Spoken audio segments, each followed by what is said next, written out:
I've had, if we counted them, probably 7 bad D'Addario strings in 30 years. The reason we only stock D'Addario strings is because D'Addario strings are perfect. It's nice to be able to depend on something. Okay, now we're in acoustic land. Tell me about this thing. Yeah, this has been my main road dog for a long time. Well, for 20 years, made in 2004. Wow. Yeah, this was made in Australia by a guy called Brian DeGruchy, who is a wonderful guitar builder and total Aussie character.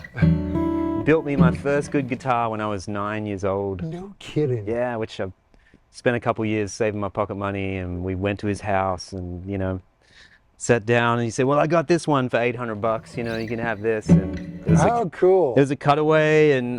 Do you still have it? Oh yeah, yeah. Oh, that's great. Yeah, it's at the house. Hey, what is it about Australia? There's so many great guitar players that come out of Australia. I mean, it's really amazing, right? Yeah, yeah, there are. Yeah. Small population, and yet, Yeah. God, man. I know, it's, yeah, it's crazy. And a lot of them live here now, which is amazing. The guy I grew up idolizing, a couple of the guys, Stuart French lives here now, Mark Punch lives here now. I saw Tommy Emmanuel at Gruen's a couple months ago, and we played a bunch of guitars, and yeah, it's awesome. We got a whole little community. Yeah, it really is. And of course, Keith Urban kind of started the whole flood. Yeah, man. yeah, exactly. God, yeah. that dude is amazing. Yeah, he's an animal. Yeah.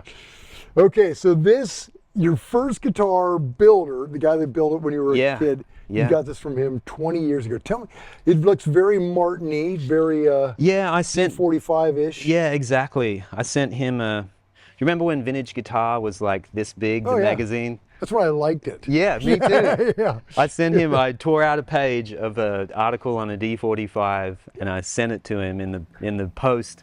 I said, hey, can you make me one of these, you know? God. And he said, okay, if I have to, you know. He was that kind of guy. Yeah. Really? That's what you want? All right. And you know, a few months later, he called me and he had finished it, and it's a Brazilian rosewood D-45.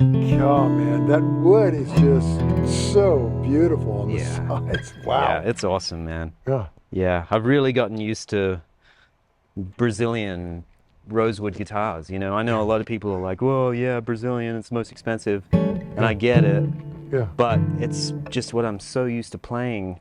So I try to, you know, it's an expensive habit to have. Yeah, right. Finding Brazilian guitars, but I'm just so used to the sensitivity of it and the dynamic range of Brazilian. And they're so strange. They're like cars, like they warm up after a while. Like after about half an hour of playing, it'll just open up. Really? Yeah, it's crazy, man. Wow, man. Yeah. You know what? I always see Brian Sutton on sessions in there playing like a madman at least 15, 20 minutes before we start going. And it's because he's got his herringbone out and I think he's like cranking the motor on it, you know. Wow. Getting it going. God. I think. Yeah. I could be totally full of shit, you know, which a lot of the time I am. Yeah. Well, that's great. Okay, so what pickup are you running in it? So I've been using these K&K pickups for years, which don't really, for me, work in a band setting, but when I'm playing solo acoustic, like my first set tonight, you know, it's just like, sounds like you're in the room. Right. Oh, yeah. I don't feel any disconnection between the acousticness of the instrument. Right. Here, tell me about these. I've got another DeGruchy. This was the last one I got. Wow, this is light, man. Yeah, it's so light. This was the last one I got from him before he passed on to the next world. And this one is a slope shoulder that he built. Yeah, it weighs nothing. The braces are all scalloped, and this one's mahogany, but it's got a nice strip of Brazilian in the back. That's great. And I use this for like open tuning.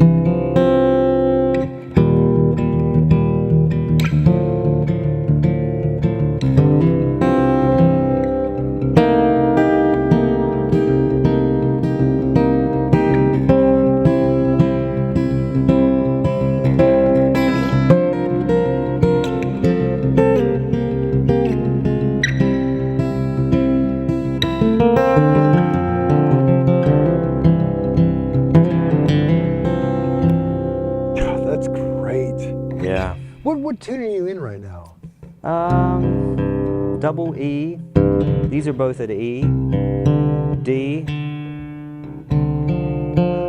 I don't know what that is. Yeah. Yeah. A lot of times I discover... You lost me at double E. Now I leave my guitars on the couch at home and the kids end up twisting the pegs. And a lot of times I'll pick it up and it's just obliterated. Yeah. But sometimes they've done something and I'm like, oh, I could actually use that, you know? Yeah. And I think this was one of those times where I was like, wow, that kind of sounds like Nick Drake. And I was like, all right, I'm gonna have to listen to some Nick Drake and figure out how I can, you know, write a song. Right. That's great. Yeah. So that's that one, and then I have this little gut string. Yeah, I was curious about this. So no pickup. That one's got a pickup. Yeah. Oh, okay. That's got. These all have strap. These all have K and Ks. Yeah, no strap. This was a generous gift after a session in town from my friend Michael Bonagura. I said, man, what are you doing with that guitar sitting in the corner? And he said, oh, nothing. He said, I bought it at a pawn shop. Wow, what is it? It's a Vecchio. Huh.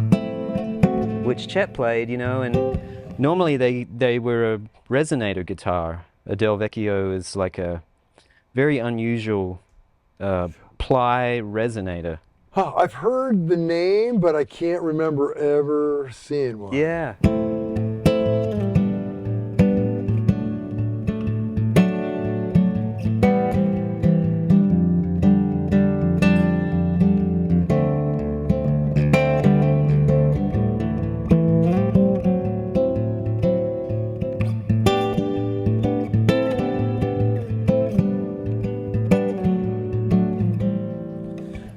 Yeah, man, this has been a really good couch guitar. Yeah, that is great, man. Yeah. Well, I tell you, you kind of got everything covered.